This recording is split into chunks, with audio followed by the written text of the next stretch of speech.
Because I want to guide discuss or here. Manyonyo na chance ikwu okwu.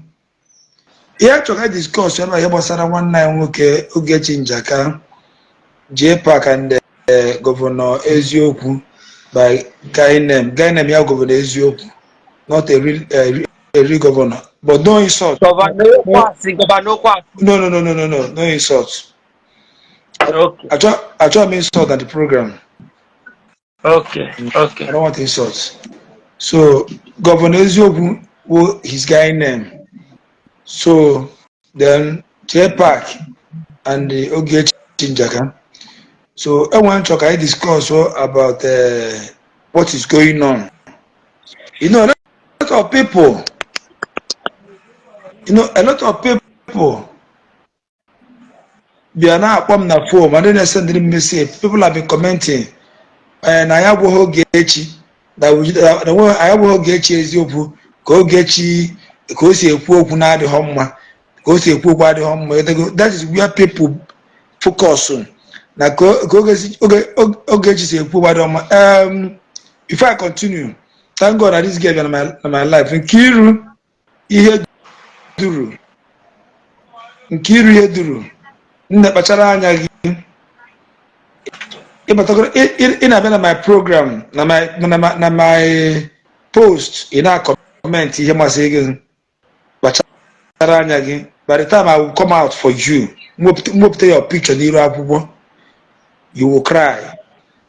You have been insulting your father because I'm your father. I'm your father. You'll be insulting your father. Your father and your mother are responsible. Moral lesson. If I come out for you, you guys see, and now you go regret them. It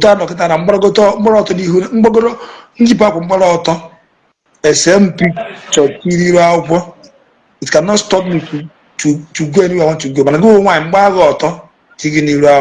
your own is finished. This is the last warning. My warning again. Let me continue with what I'm saying. I want to hear you leave my page. I did not invite you. If what I'm doing is not nice, leave my page. I'm a venture here. I can be doing to extend now. You get to extend now. I on the village. And by the time I'm in make him respect yourself and leave my page. Now, let me start with what I'm saying. Ogechi Njaka, people were saying that let me even tag her here. I'm tag here. I'm coming. So people were saying that Ijuwa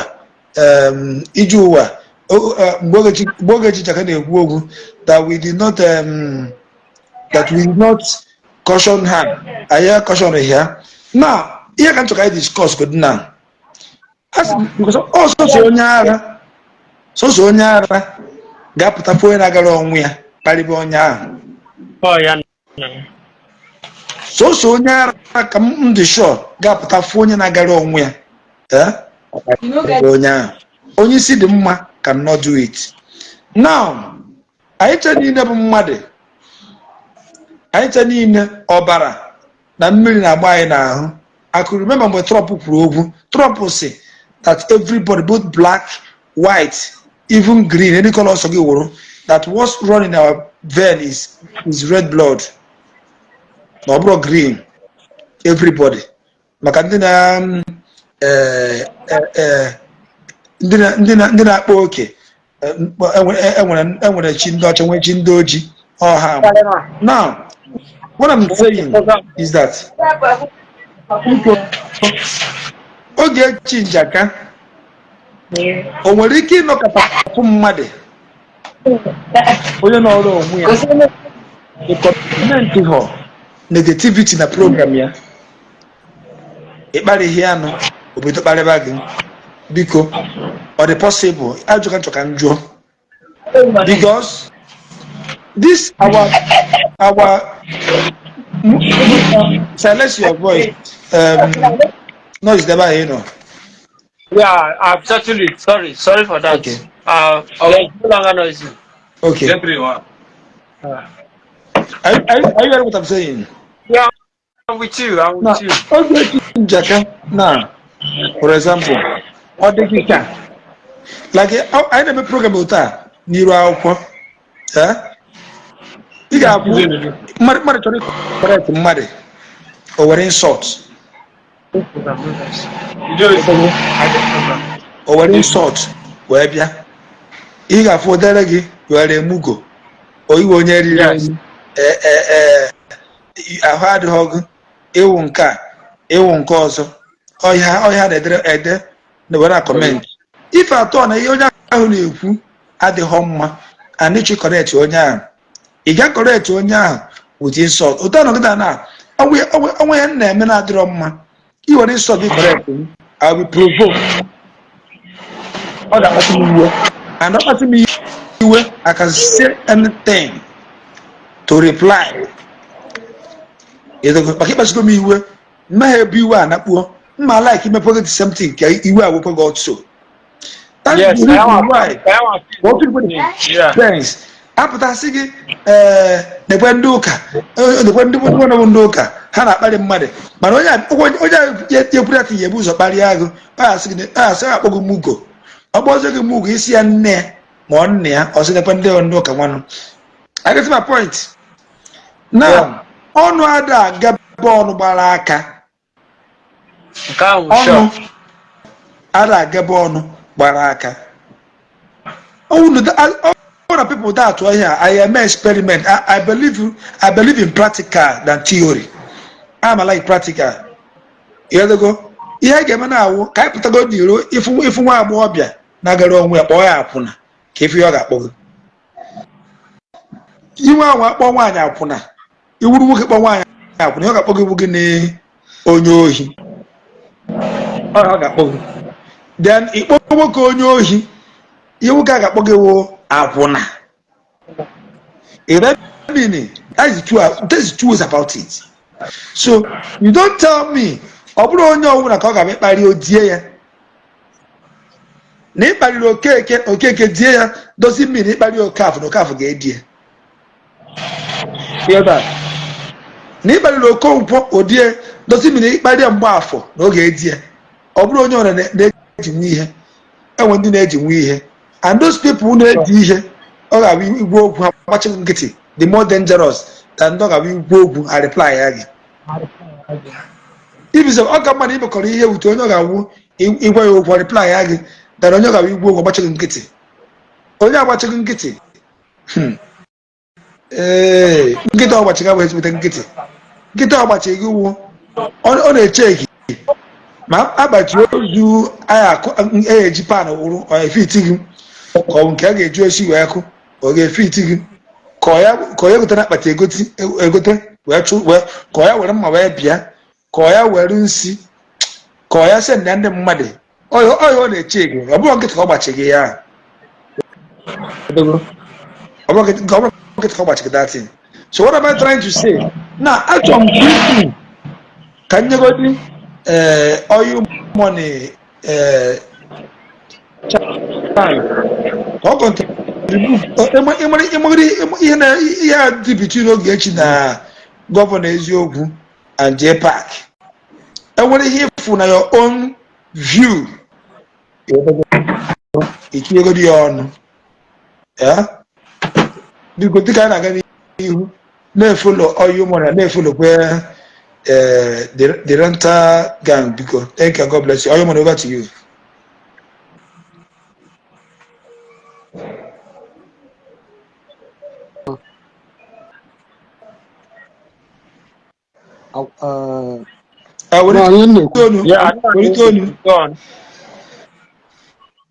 Okay. See, I'm around.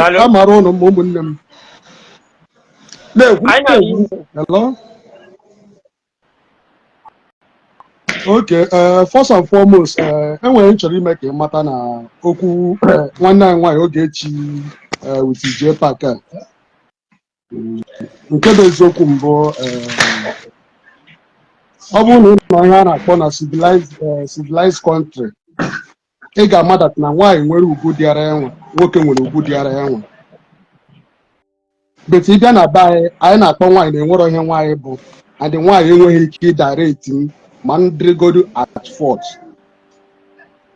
That is a very big mistake anyị na-eme na mgbe okwu ije paaki na Ogechi nwanne anyị nwaanyị a bidoro nke bụ eziokwu mbụ all good morning how are you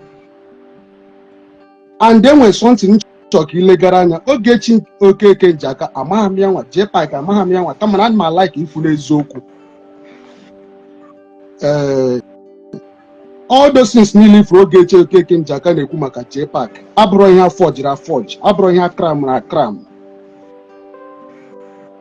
Now enwere time Ogechi Okeke Njaka na jee paaki nọ na in a very good relationship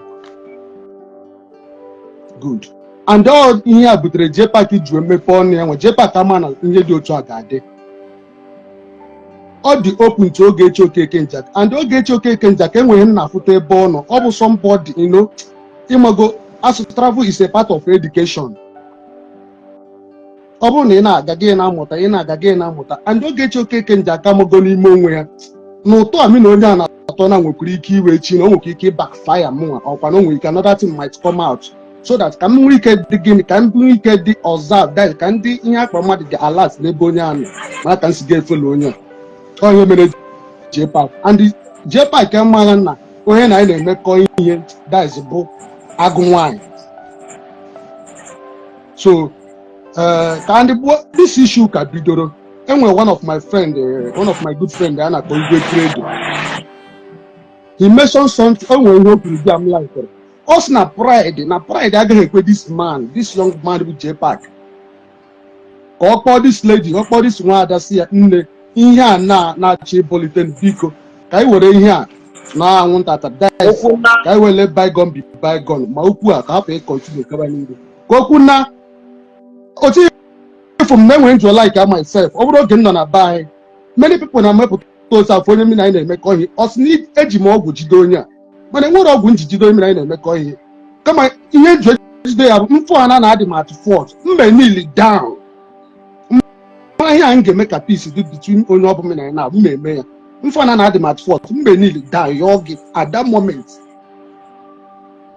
so ebe okwu m na-aga na-abụ nke bụ eziokwu mbụ ndị oge m bịa afụ na emere arrest tin wutere m nwa because that arrest ekwesịghị imdo sef ọ bụrụ na ndị bịara that arrest na-efolo ma na a na ihe na-emeni ekwesịghị ka a bịa mebe that arrest because niile kwụrụ onwe ya truth ihe ị gwara m nwa ka m pụtara kwuo ihe ị gwara m nwa kedụzi ihe na-abịazi alụsaziri m ọgụfụ anyị ga-etinye mmi and ka m na-ekwu and ka Ogechi Okeke Njaka na-ekwu ihe onye ọ bụ ya na-ebu jee paaki gwara ya nwa ka ọ na-egosi evidence na-egosi recording na-egosi na-akpọkwa afa ndị ọ kpọrọ ya nwa so mana ịmago sometimes enwere one guy ọnọkwa n'iru akwụkwọ na-eme ọpụtasị na polisi uniform buru egbe na-eme ndị mmadụ intimidate na-eme ndị mmadụ ihe docha mana abịazikwa egwu onwe nwekwe pawa kwa mebi ikwa ifilize na ị ga-ejikwa pawa ga na-emegide onye gị na anyị na-emegide ihe ịkọrọ m ihe mpụtezi online kwuo ihe gwara m nwa ị n'ọkwa na sorry for cutting you short before me check for this thing otu oyi money nọkịta na amaghị m oyi money friend o nwere even single one ezo gasị amamany friend nwe otu ka ọ dị the renter amamany friend nwe then oyi money my friend nwe kọmahọ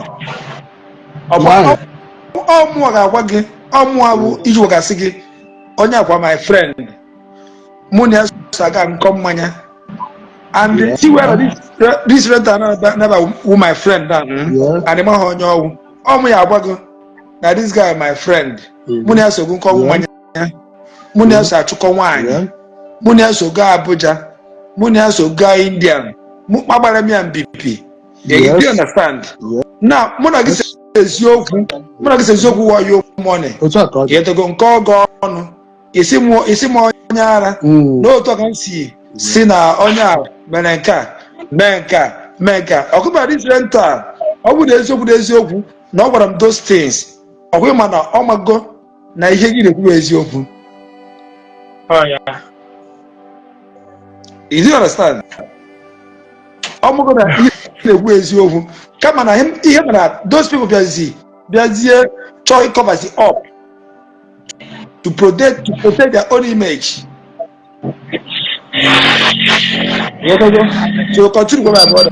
Continue. Yeah. So nke bụ eziokwu mbụ enwa bụ ihe ewutere m nwa because JPAC bụ ya nwa ka mma chọgo okwu. And one thing na-eme anyị nwa ya wepụ pride. Ya wepụ pride na ndụ ya nwa because this thing na-efo na ekwesịghị to this extent. Ma ọ na o mere ihe o kwesịrị ime asụ nwoke. Ọ bụ na onye na-afụ n'afọ fa.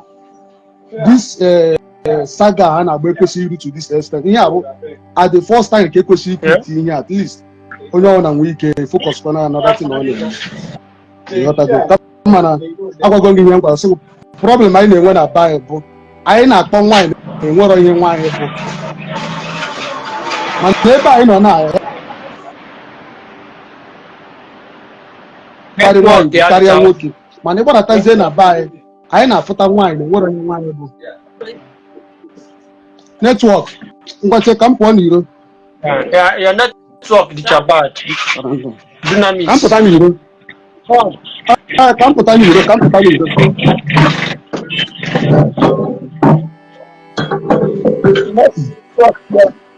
na-anọ m n'ime sometimes ịma snow na sometimes ọ na-eme sorry for that. mba no problem ị na-anị na-ekwu na I don't know. It's Yeah, very well. Can you hear me? Can you hear me? Okay. Yeah. So the thing with them so much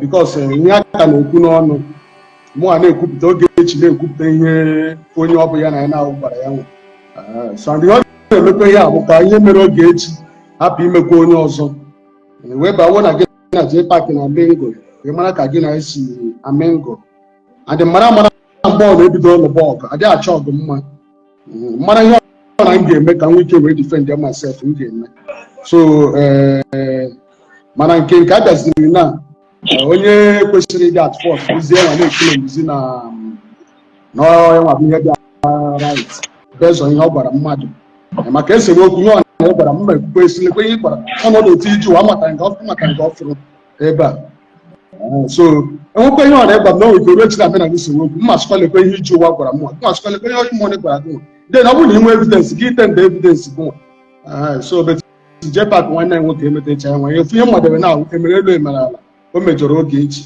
and ọkwa na ọmakwa ọ dịbega ọmakwa ụzọ kwa ọkwa na ọ ga-ekwekwa omume ịghọtago ya ga-ate nda apology so ya mere na ọ nwaanyị ka ya na anyị na-emekọ ihe nwaanyị olu nwoke nwere ugwu thank you very much about all your money biko dịka anyị na-aga n'ihu ihe nwanne nwoke all your money from Germany because you see get follow page ya tag him page ya follow his page ka anyị nyekwa our brother Drenta ka contribute so over to you my brother, no insult please. Thank you.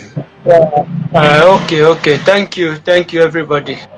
Abịa n'okwu a kịta ihe mfụ bụ na asị na pride bụ ihe na-ebutu nwoke mgbe okwu aka na-ebido many people came out and advised JPAC to apologize to our sister Ogechi Okeke. In fact, at some point, mgbe Ogechi pụtara kwuo ihe bụ iwu ya ama m kwunu watch video but first thing JPAC mere ya he post picture of her dad, her late dad, and at some point Ogechi pụtara si JPAC no ihe a ka mere. I was expecting that at that point na JPAC akpọ ya mana being somebody go too proud and full of himself, I don't mean to insult him, but that is what I think. He decided to, join the saga, and then obidozie na-adọkasị aka n'okwu ọkụta onye nke okote onye nke JPAC buru ụzọ na-ekosa aka before Ogechi ebido otu a ka isi chọrọ ngwa ka anyị jee, and Ogechi has nothing to lose in this fight.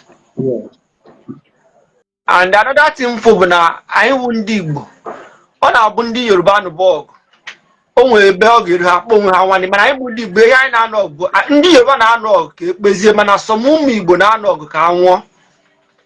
There was a statement Governor Eziokwu mekiri the day eji eme our sister arrest. In fact, that statement till now, it shows the kind of heart that man wearing. I used to respect him before now, to be sincere with you. 2 years, 3 years ago when Governor Eziokwu started, I used to support because I'm an Aluta man. I love activism from childhood. Even when I had problem, I contacted him, of which he later went on and said stuff about me. But you know, that particular statement alone describe what kind of man that man is. I'm not even after JPAC. Man, onwere muna gina nog. Onwere ka mmesi wiwe kwoku so funkpo ogbe mebisi obod na ekpezi okwu ata na echi. Onwere okwu mebigoro emebiputagoro some people no normal dika Governor Eziokwu. Di okwu bụ enwe m kesi gị na m na ga ekpezi mana nchita data okwu. Nwanna obodo na Ogechi be guilty. Oburo na onu Governor Eziokwu, which I know that Ogechi be nye do time. No matter what. Because I need no na Nigeria man na ndị Igbo na Nigeria kpara anyị asị. Ọ bụrụzi anyị bụ ndị Igbo. Jizọ na anyị na-emebi onwe anyị na-emepe onwe anyị ike. Ọ dọnwe ndị nọ na gọọmenti na support ihe ndị boys achọghị m ịkpa aha mana onye agwara marugo ma ọ bụrụ okwu skibo. Ọ dọnwe nọ na gọọmenti na support ihe ụmụ boys ndị be anyị na-eme directly or indirectly. Ọ dọnwe ndị nọ outside na support. Why ọ bụrụzie gị nwa bụ pụtara, because I could remember last year November our brother were a case in Abuja. Governor Eziokwu was there. I know Abuja that particular day to show support. Now he's not trying to use the same support Yawan is showing. He blackmail another person just to score cheap emotional blackmail, or what should I call it? Sympathy. Emotional sympathy. Blackmail, because he wants people to love him and hate Ogechi. That's how I feel. Ocho can't like Governor Eziokwu as a saint, of which he's not.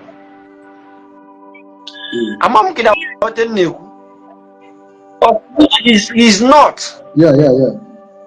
That statement, that particular statement, no evidence for that statement. I think he should go in for it because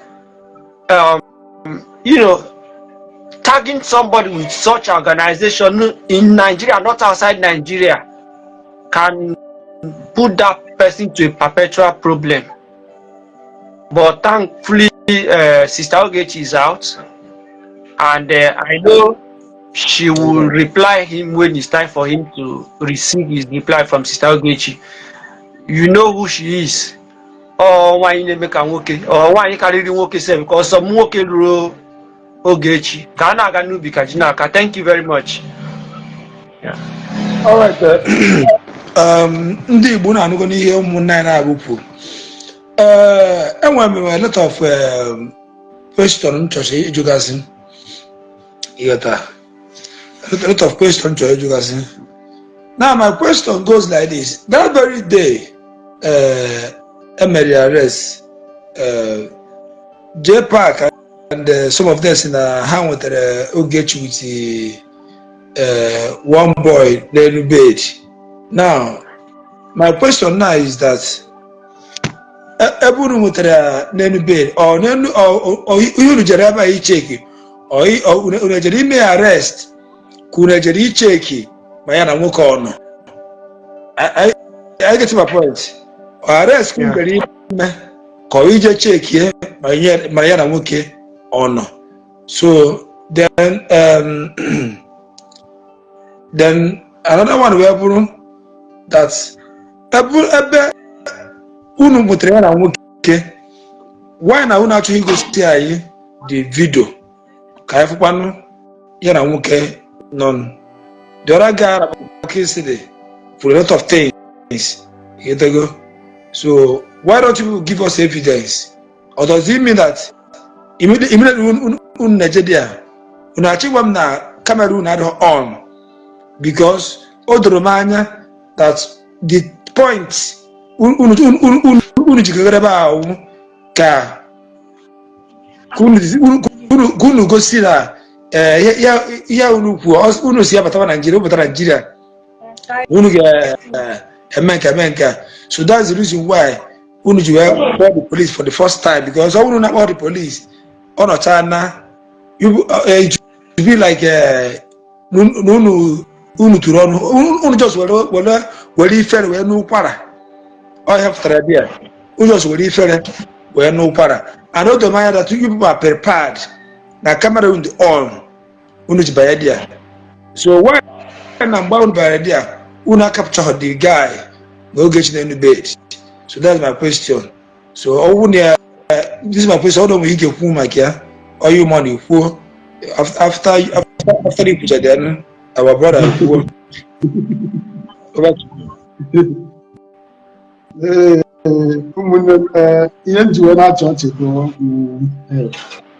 that is our men willing to buy that. Willing to buy that to say, willing to buy that to has ọnwa ọbụla gburu nne nwata a na-ekwe ka nwata ahụ ụzọ. Amamụrụ na-aghọta ilu, ọnwa ọbụla gburu nne nwata ọnwa ha ga-ekwe ka datị nwatakịrị ahụ ụzọ. So onye ọbụla ịfụ na-achọ ụzọ ọ ga-esi mebi n'aka one way or the other na-fight ihe niile, mana nke Chukwu Okike Abịama ji bụrụ Chukwu Okike Abịama. So far na ọ nọ by your side, agbacha ile a ga-agba abụrụ inven. So enweghị ọrụ na ha ga-achọ ka ha enweghị ọrụ na ha nwere ike ime react ma ya bụrụ na ha nwa kwaturu ya nwa bụ Ogechi. So enweghị ihe a na-akpọ that enweghị ihe dịka accusation enweghị ike ibo ya nwa ma ya bụrụ na ha nwa nwetara mmeri igetinye. So nke a bịara fe ya n'elu bedi witi nwoke then ha kapụcha nwoke dịka ka isi wee ọ bụzie sọsọ ya nwa bụ Ogechi ka a kapụcha a na-evidio. Ihe ndị a bụ nkata a na-akpa ka enwe ike wee megide ya, makwa na ha na-ekwukwe ka ha nwee ike wee tụ ụtọ dịka ka a si ekwukwo si na ọ na-asọpọt ndị dị otu a. So n'ịla ụka enwe ike nwee daiz okwu ha ga bikos enwe ihe bụ na mụ na gị na-emekọ ihe na enweghị ihe mma. That is a tangible something na inwe ike jide nwa aka dị strong ị ga-asụ na ihe iji agba mbọ. So inwe ike ịlakpụkpe na ya ịchọwa ofu asị ị ga-eme ife ọcha na ka inwe ike kọrọ pepụ kọrọ ụwa ka ndị ụwa ịmagụkọ nwa ike wee dịtụkwanụ ka ị na-agbakọ nwa gara gara edifrent to onwe one word ọda. So nke a bụ ihe m n'onwe nke mbite ndịtị m na-agba n'okwu na-eso akụkọ data okwu na-eso akụkọ. So enweghị ihe ọbụla mkpọrọ enwe na-abụ ka ama mere ụzọ a ga-esi enwe ihe a ga-afụ adịghị onwe ya bụ ihe ga-abụkwa ama na-abụ ife atọ na sọcheti ga-emegodo exist. Ogechi onwe ya na-abata Ogechi onwe ya magodo anything can happen based on ihe issues ya na J package and enwekwado mgbe Ogechi ga-achọkọ ka sọcheti dịgodo n'akụkụ ya nwa anyị ga-eti mmiri. Enweghị mgbe Ogechi amụrụ nsọ mgbe ọ bụ Ogechi amụrụ enovisi ọsọ mbọdị dị wise ka ọ bụ. So nwere mgbe ọ ga-achọ ka sọcheti dịgodo to her side. So ndị bịara ndị na-ekwu ihe ahụ ka nwee ike kwuo okwu wee megide ya nwa n'onwe nke m nwa. And otu a kwukwe na otu a ka ọ dị. So let me start by analyzing the particular scenario. Thankfully, ebe ha nwetara Ogechi bụ na hotel, and every hotel or lodge with rules and regulation. Even though you are an officer or na lodge, somebody achọrọ m bịa first person here with access to me is the receptionist or the room attendant, if I'm not mistaken. So Obruze no Ogechi enweghị even if at all of which nothing like that ever existed. Let's just be sincere to ourselves. Ogechi the legally married. And Obu no Ogechi bụ onye na-agba akwụna maọbụ onye na-eme ihe ụmụ nwoke, she won't be this bold na social media na-agba mbọ. Ogechi bụ nwaanyị dịka nwoke, ọ na-agba mbọ. So no time for that kind of ihe ndị a na-akọ. Mana a na-abụ onye na-achụ ihe ọ na-achụ ya ka o jide ya ka o jide ya ka o jide gị ka o jide gị. Half go that na ije ha jere bụzi ije nzuzu. Ha chọwazi ha ga-eji pinizi Ogechi n'onwe ya down iji mmebi ahịa. Ọ ihe mfu na that particular thing because onweke ya asị m na the receptionist emeghị inform that somebody need their attention. I nweghị ike ịbanye ime họteelụ jewe rumu mmadụ ọ bụrụ na igbo egbe. There are rules. So and up to date the same onye a na-akọgheri ihe ọ na-akọgheri na ya furu Ogechi nke a na nwoke. Anyị furu ebe Ogechi na-ewepụta fon na enu bed. Anyị furu ebe Ogechi na paaki tins ya n'enu bed. Onwekwe nwoke amara ụra, onwekwe nwoke gosiri anyị. So that thing is just I think the guy is an attention seeker and he should be ignored. That is just to my own best of understanding. The guy is an attention seeker. Obuno will evidence only. By now he should have shown us the evidence. So that's it. Thank you. All right. All right. Thank you very much. Then another one, Weburu. After the arrest, a lot of people were jubilating. A lot of people were happy. A lot of people were saying all sort of things. But now, my question now, because I'm gonna go somewhere. I'm gonna go somewhere. And actually, opportunity where correct yes some people. But on hage ekwe, etago. On hage ekwe. Actually, opportunity correct yes some people. Do you know that some people? Ndị na-asị na Ogechi Njaka nwere ọnụ ọjọọ, Ogechi Njaka mere nke a, Ogechi Njaka mere nke ọzọ. Do you know that those people who put that in ha ma Ogechi Njaka in person? They know Ogechi Njaka have a problem for the first time. Yes.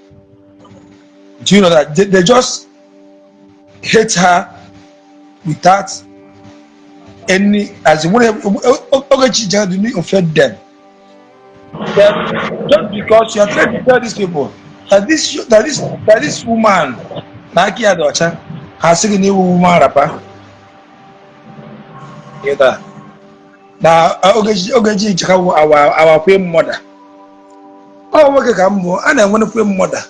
Mawuno, what you want wine. Nah, I don't want chief, my lord. Over here, and where you were. Enwe lord enwe di enwe nwunye ababia so Ogechi Njaka wuru kwe mother ọ nwa ka ọwụ nwoke a na-awuru kwe mother ka nwoke a kwe mother amamme. And the most funny thing na ha na-ejizi aka ha na etube ya ugozi ha nwere eji aka ha tube ya ugo etogo. Why Jaka promote Upia also? Now, but the area I'm going to is where Akodayon no Ogechi Njaka no. Abana where Hana Wangore, Yatago. Because that's a kanjo. Muddy peck in Mother Eba or your Joko.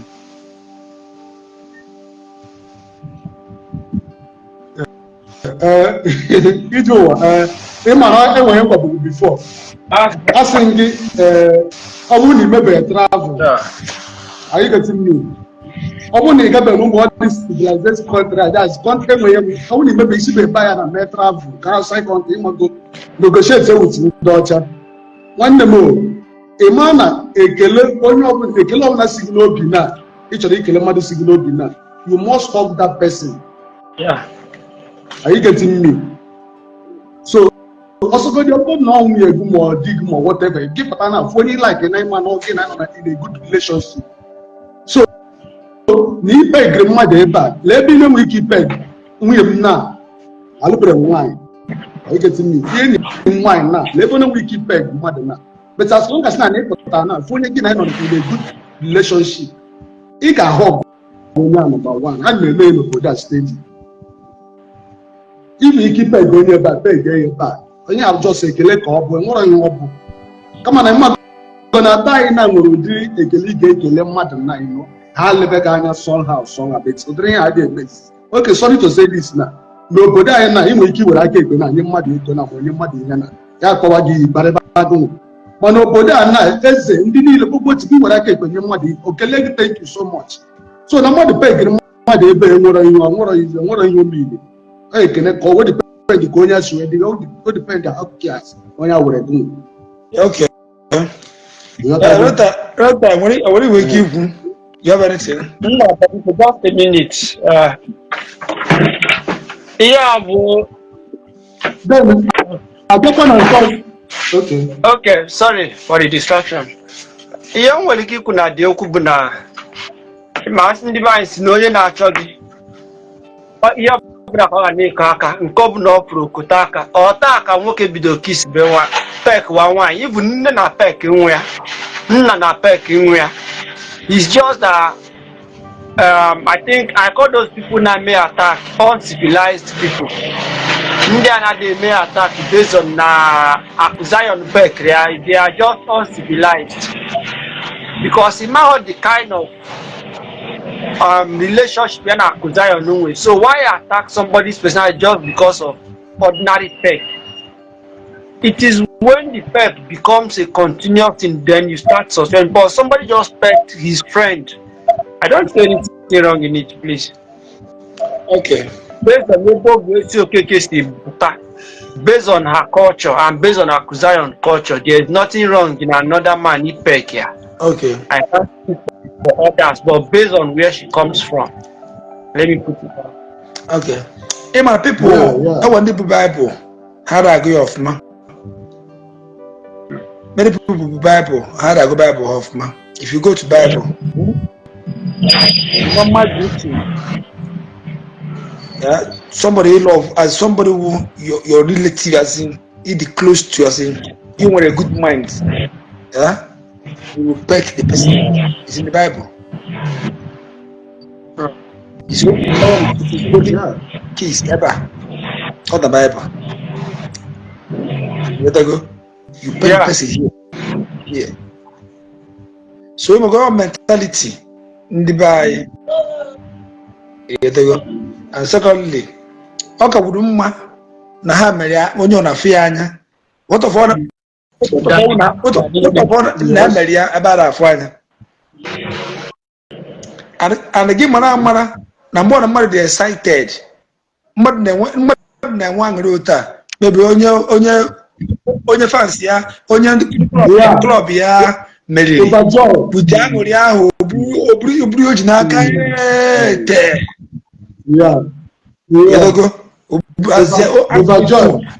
Enwere eji maka aṅụrị ego edobe n'ụlọ ọ chọrọ iji wee ga biznes oke into two wepụta ya na spread mmadụ enwe aṅụrị mmanya ọbụla n'igo ogo mmanya ọbụla n'igo si ndị mmadụ ṅụma mmanya ọ dị happy.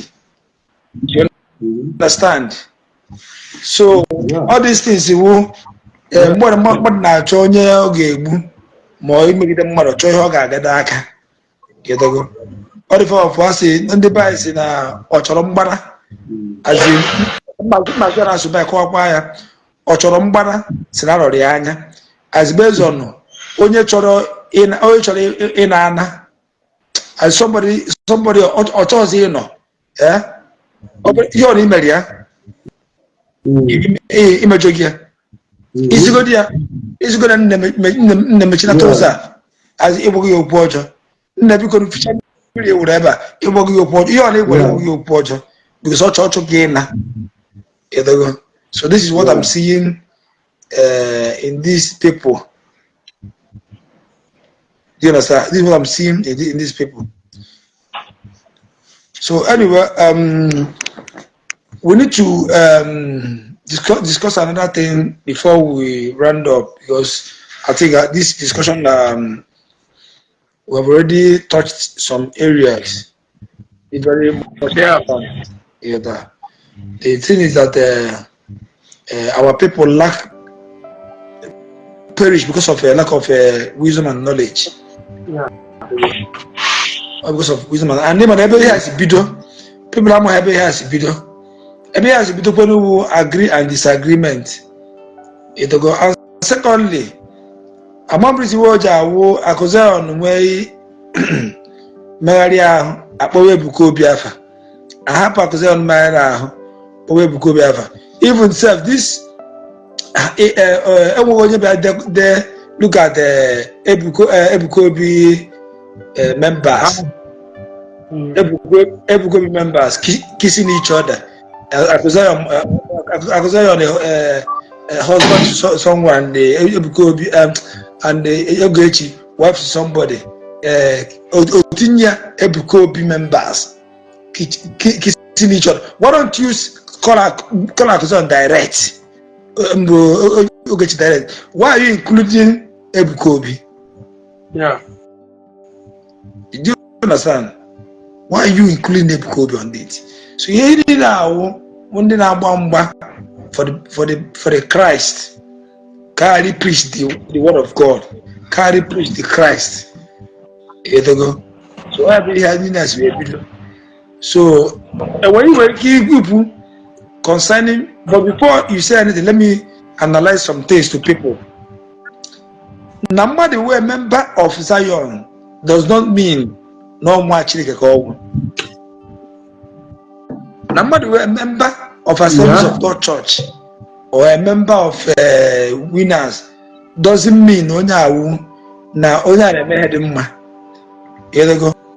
And onyo hi wiki lokata gaba Zion ndo hi na be na Zion ndi na be ezu phone. Here go. Ndị na-ebe ezu phone mmadụ na-abịa dị ya, ndị na-ebe ezu pọsụ ndị mmadụ na-abịa dị ya, ụdị akọrọ bụ na many churches. Onye bụ n'obi bịa zuru phone bịa ba ịma ihe dị ya n'obi ka eke ga-esi mana phone ka ọ bịara izu. I get to the point. Ka eke ga-esi mana phone. So na mmadụ bụ a Zion member does not mean onye agbago tiketi ya n'igwe. And besides, na mmadụ bụ a Christian or a born again Christian does not mean kata anyone say he was in na toilet. Enyu ya na efere choko onye arie ya. I get the point. Enyu ya na efere nsi posi enyu na toilet. Enyu na efere je eri nni. E choko onye arie ya maka onye abagana ya nwa Chineke. Maka onye abagana ya born again. No. Obule Bible gwara ya because even Bible say in the days of the John the Baptist, the kingdom of God suffered violence, and the only violence people will take it by fire by force. All brought down where Judas be approaching Jesus and Peter me put ya then Jesus was here Peter were no I see what Peter. Were magu to fuo. So I'm coming. You're welcome. I see what Peter. Were magu to fuo. I see what Peter. Why you my boy auntie? I see what Peter. You my house so. Oh, this is home man. What Peter? Were magu to no bo. No ba hold it here with case. Or go so the pa. I have a point. In case so or go so bien. You make it a I'm mad important. Here they go. Ima hepatara Peter Obi ejuana pia ochichi owini. But Peter Obi did not practice the word of God. Peter Obi did not obey the word of God. That's the reason why Peter Obi did not get to that seat. Obu ni juo iwo se video Tinubu.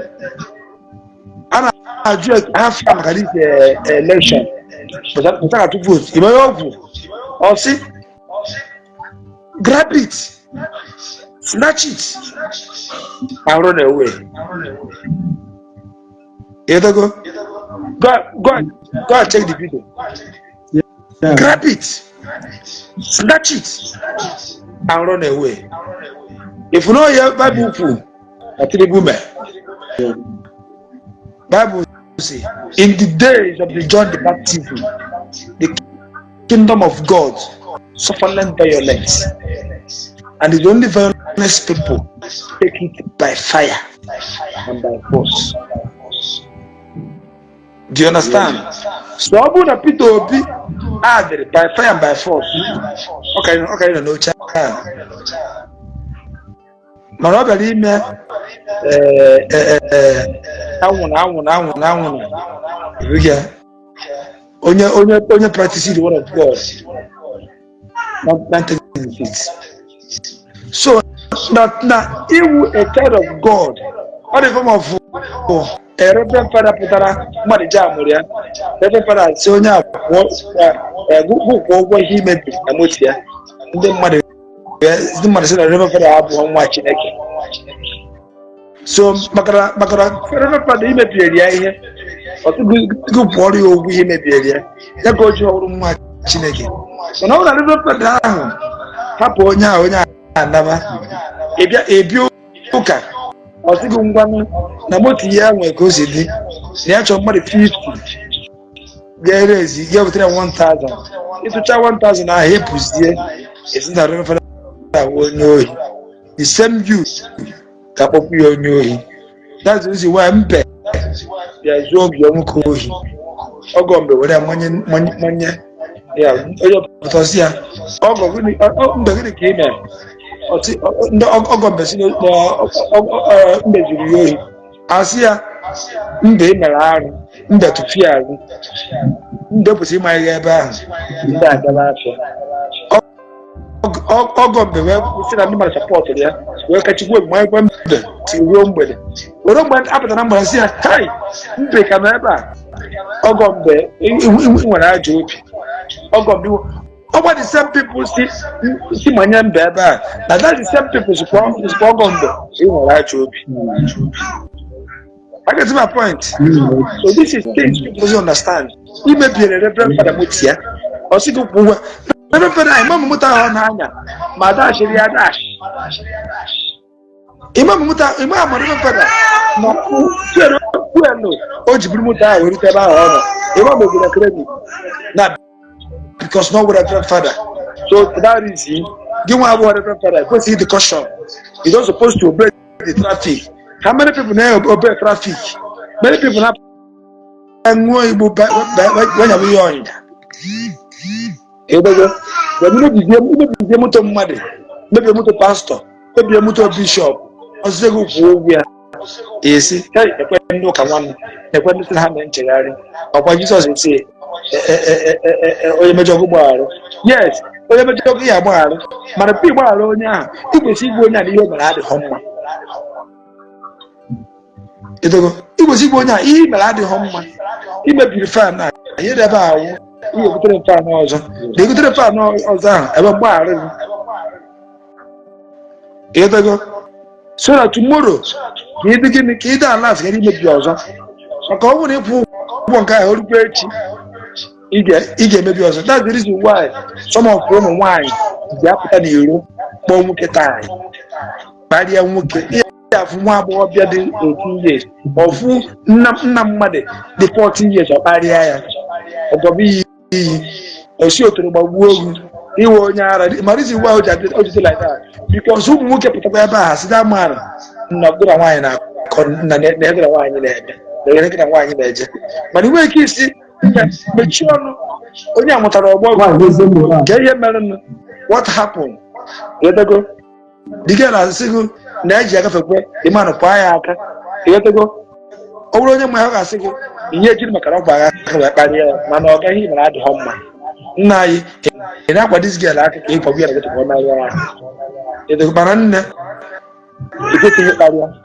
Or money, or man who puts it by your can. But I put this in a immobilian answer. It's your organ, get a wine I call. Get a wine I call. If we o mezie ha amago na ebe ọbụla ha pụtara any paramilitary any minor thing na-ekwesịrị ihe kparịa nwoke mmadụ ọ kparịa ya maka na ọmago na ọ na-akparị demand ụmụ nwoke ga-apụgasị ya ka ọ gaghị na nwaanyị na-aka ọnụ ị na-afịa so na imebiere mmadụ ihe ọsị gị kwụọ ụgwọ ya ịpụta asị na ọbụla wickedness ọga igwesi ịdị caution ọ dị fọm ana m esi Lagos ebe a buru moto nyecha ihe na mma anyị mpụta Ọnịcha keke akpọ moto ahụ ifuga ndị Yoruba onye Yoruba na-ebu moto keke n'anya onye ekwukwe nọrọ na trafik mana ọgwụ akpa agụ ya kpọrịtụ obere akwa ọdara ala ha chọrọ ha dara ala ọ na-ebe ọ na-etiwawawa anwụọ ekwefuru ya ihe ka ha ji ana fri ihe hapụkwuru orukwe echi ọpụpụ ọkpụ onye ọzọ mana o kwesịrị ịnọ na enwe trafik i kwesịrị ịnọ n'azụ moto mana ihe ha nọ n'azụ moto so before I continue, I can't go to Shopuru TV. I like it. I'm on then I'm me if it's in about Babido. So I wanna if the topic I treat you can contribute. So Shopuru TV over to you. So you're gonna support the work. My love, we make full support also. Say for all your money.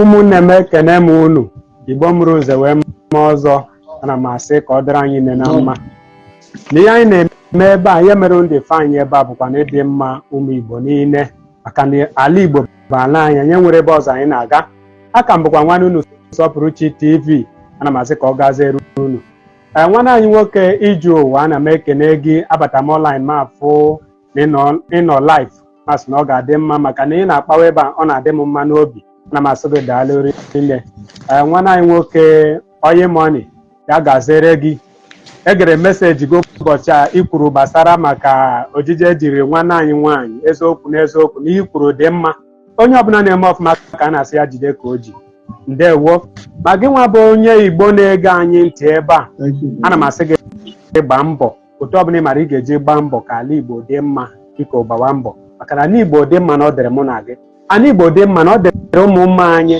ihe ọbụla ị na-eme taa emena maka uri ga-erite taa mana mee ya maka ihe ụmụ mma anyị ga-erite uru ya echi maka o nwere ụbọchị ọ ga-abụ ịchọ ụmụ n'ala Igbo ma mfụ m mkpụrụ anyị kụrụ kịta bụ ụmụ anyị ga-awọzi ya den ọ bụrụ na anyị pụta kụwa mkpụrụ nkewa mkpụrụ ịbịa gbawa na soshal midia ka ụdịrị mkpụrụ adị ka ụmụ anyị ga-awọrọ oyi ya m chọrọ ka onye ọbụla bụ ezigbo nwa afọ Igbo nwụrụ ara onye Igbo ọbụla sị na onye Igbo tụrụ ime ya jụọ onwe ya ajụjụ ya mkpụrụ a m na-akụ kịta ka ụdịrị nke ụmụ m ga-awọrọ echi den ka m bịa na ihe gbasara nwanne anyị nwaanyị Ogechi Pak na gọvanọ eziokwu mana tupu m aga m ebido na ebe gọvanọ eziokwu nọ na mbụ ana m eso ya ana m erespekt ya mana iji kwuo nke bụ eziokwu a sị na o nwere otu eze ga-emegide ya ekpuru nkata n'iru gwa ya okwu si ya bụ nwanne anyị nwoke n'ọnụ pụta ụbọchị ahụ okwu si ya n'ọnụ pụta iji gwa nke bụ eziokwu na ọ jọgburu udele wee si igbo nkakwụ n'isi ọ jọgburu udele wee si igbo nkakwụ n'isi n'ihi na ihe a na-ekwu kịta ivin ndị nna nna anyị ndị nagoro ana mmụọ ebe ọbụla ha nọ obi ama ndị ha mma maka okwu si onye a n'ọnụ pụta ndị ọbụla niile nagoro maka nnwere onwe anyị na-achọ n'obodo anyị ebe ọbụla ha nọ obi ama ndị ha mma na okwu si onye a n'ọnụ pụta okwu si ya n'ọnụ pụta so ụbọchị ahụ ana m ekiri ya bụ ihe onyonyo m afụ ihe a anya mmiri pụtara m so vidio m dị ada mme na asị m onye ọbụla makwara ya bụ nwanne anyị nwoke na-akpọ Pak ya mara onye ọbụla na-akpa enyi ya maka na abụ okwu onye ahụ kwuru ọkwa itinye ha na mụọ nsogbu.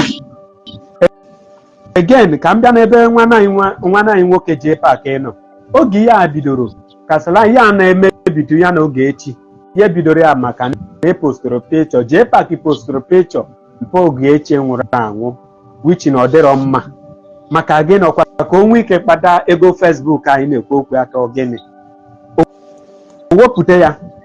So oge ndị mmadụ na-agwa ya ndị nke na-enye ya advice na-asị ya nka ọ na-eme otu a asị onye nwere kọntaktị. Gịnị bụ kọntaktị ahụ o nwere? Gịnị bụ kọntaktị ahụ o nwere? Ọ jụ ige ntị ndụmọdụ ndị mmadụ na-enye ya. O chee na nke a niile ọ na-eme maọbụ ihe ọ na-ekwu na ọjọọsọ ebe ọ kwụsịrị na onwe onye nwere ike ikwu anything ga-eme ya fet ma a mara na ọ dịrọ mma maka na eze chicha eze ọzọ ga-abịakwa. Ịma na o nwere otu ọgba egwu ga-agbagide egwu ndị na-ekiri ya bụ egwu ha ma mezi ya enjoy atọ. Otu anyị na-akụzi ya na nke ikpeazụ a ọ bụrụ otu o kwesịrị ma ọ ka mma na anyị gwawere nwaanyị eziokwu na nke ikpeazụ a maka ịdị mma ndị Igbo echi. Anyị nwere ọtụtụ ihe anyị bụ mma Igbo kwesịrị anyị pụta ebe anyị na-ekwu ka anyị maa ma obodo anyị ga-adị ma ọ bụrụ oge ọbụla anyị pụta anyị na-abịa ebe a na-agbasa onwe anyị mgba. Nwoke pụta ọ na-ekwu ihe nwoke na-ekwesị adịka eche m na asị na ihe nwoke na-eme ogo na ọ dị ya n'obi mana otu anyị na-afụ ya otu ha na-apụta na-ekwu nke ikpeazụ a ọ jọgburu dele wee si Igbo nkakwụ n'isi. Ọ bụrụ na mmadụ bụ MC mere na onye a ga-ekwu ihe ga-emebi obodo ya. Ọ bụrụ na mmadụ bụ nka mere na onye a ga-ada mewe ihe ga-emebi obodo ya. A sị m na onye ọbụla akpọrọ onwe ya nwa afọ Igbo na-adịghị ekwu maka ọdịmma Igbo ya biko ya ga-ajọrọ mpa ya ma ya ga-ajọrọ mma ya ma ọkwa onye Igbo tụrụ ime ya ma ọ na onye Hausa tụrụ ime ya. Ọ bụrụ ọkwa anụmanụ na-aza afọ Igbo gosi na onye a bụ onye Igbo. Ọ bụrụ anụmanụ na-aza afọ Igbo gosi na onye a bụ onye Igbo maka na ọ nwere ọtụtụ ndị Hausa nọ na be anyị na-ereche suya ụfọdụ n'ime ha bụ ndị ọtụtụ ụmụnne anyị na-akpa agwa enene ọfụma na ọ bụ ndị Hausa na-ere suya n'obodo anyị bụ etụchara ime ha mere ha dị na-ebihave otu a. Ọ bụ na m taa asị ọ ga-ebu m aka mụ taa asị ọ ga-ebu m aka then abịa na nke nwanne anyị nwaanyị Ogechi Njaka n'ezie na obi dị m aṅụrị na ọ pụtago n'ụbọchị a kpụrụ ya na iwe were m nke ukwuu. Amarọ m ya nwa amarọ m mana anyị ncha niile bụ ụmụnne. Anyị ncha weda ma ibe onye Anambra o ma ibe onye Enugu o mụnwa bụ onye Enugu steeti ma ibe onye Imo Igbo niile bụ ofu maka na nna anyị ndị a nwetara ana Igbo a na-ekwu nna anyị eri nna anyị ala eri ha ncha niile mmadụ taa nwetara ana Igbo a mụ na gị nọ anyị nwa dị pride ịkpọ anyị onye Igbo.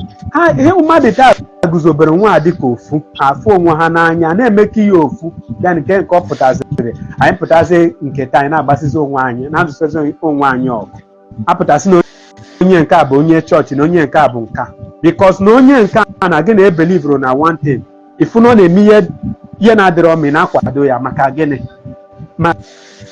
gịnị otu a mụ nọ mụfu ebe onye omenala apụta mewe ihe dị mma I will support the person. Mfu ebe onye ụka pụta mewe ihe dị mma I will support the person. So nke mbụ nke ọbụla ibelivru kwụsị ike ebe akwụba aka gị ọtọ eji na nke gị megide onye ọzọ. Mfu ebe onye omenala mewere ọfụma I will support the person and I will not support you because me and you came from the same state. Mụ ama m otu ahụ ọ bụ na onye Anambra na-eme ọfụma m ga-asọpọt onye a maka na o nwere dị iche na Anambra na Enugu oles ma onye na-agụrọ history ọyọ dị ma na ndị a kịta na-apụta na-abịa emewu ihe oge ụfọdụ they need to go back. Ha kwesịrị ịnacha azụ ga gụọ history ihe bụ history Igbo ka ha mara otu a si guzobe ana Igbo a mụ na gị nọ n'ime ya ka ha mara na anyị kwesịrị ị na-ahụ onwe anyị n'anya maka na ndị nna nna anyị tara afụfụ nwetara anyị ya ke nke ọ ga-eje pụta na anyị pụtazi today anyị na-stata foundation niile ha leghiri anyị then anyị chere n'ebe ọbụla ha nọ n'obi ga-adị ha mma.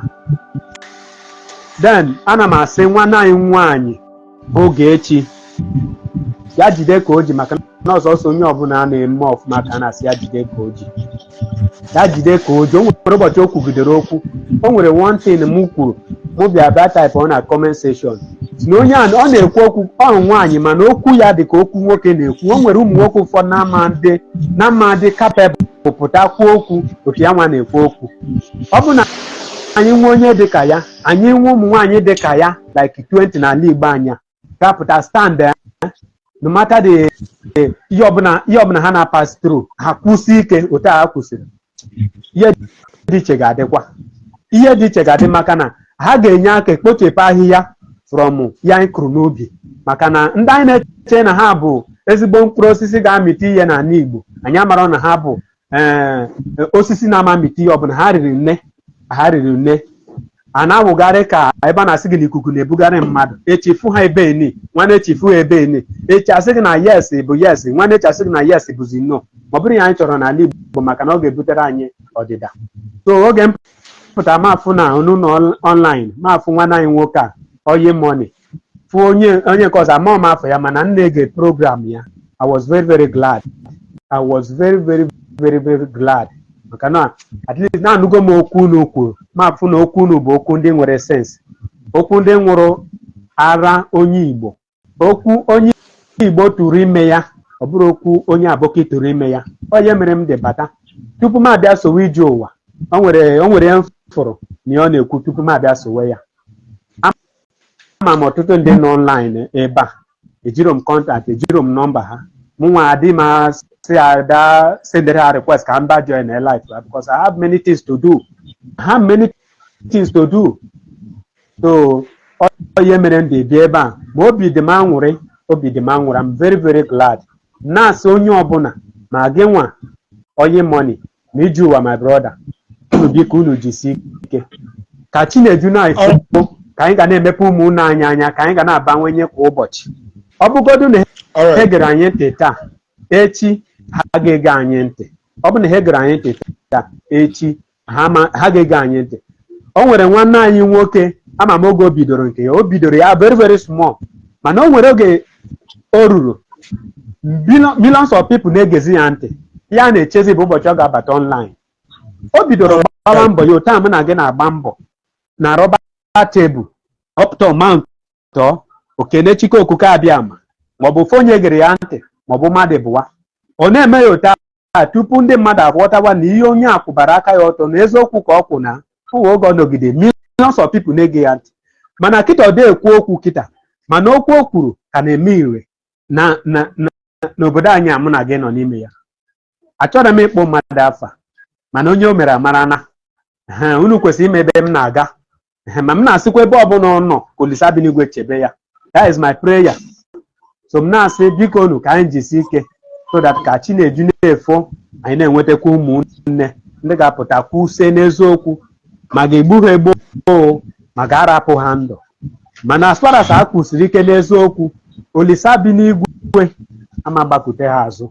Ndewo na ụmụnne m, aka m bụkwa nwanne unu nwoke Sọpụrụchi TV. Ndewo. All right.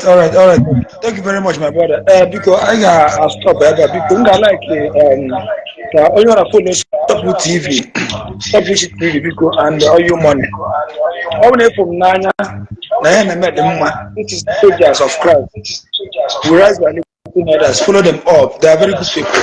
And this program has started today officially, and by God's grace, we'll be doing this program every day or even 3 times in a week. Thank you, and God bless you all.